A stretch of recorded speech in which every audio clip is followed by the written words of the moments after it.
Tallinn võiks juba homme omada rahvusvahelist konverentsikeskust, suurt, võimast, uhket.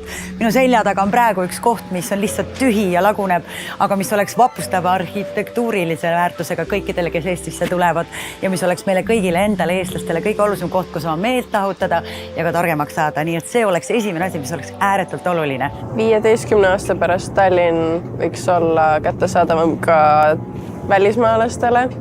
Ehk siis lennuühendus võiks olla parem, et sa ei pea nii palju ümber istumistega tegema lende.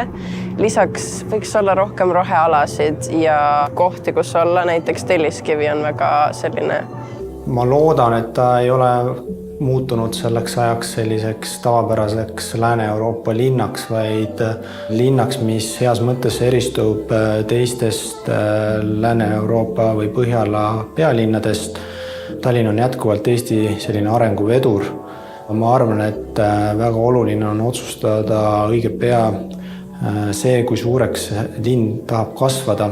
Meil võiks olla veel rohkem sportimisvõimalusi, meil võiks olla 50-meetrine bassein, meil võiksid olla spordiareenid, kus saab võõrustada rahvusvahelisi tiitlivõistlusi.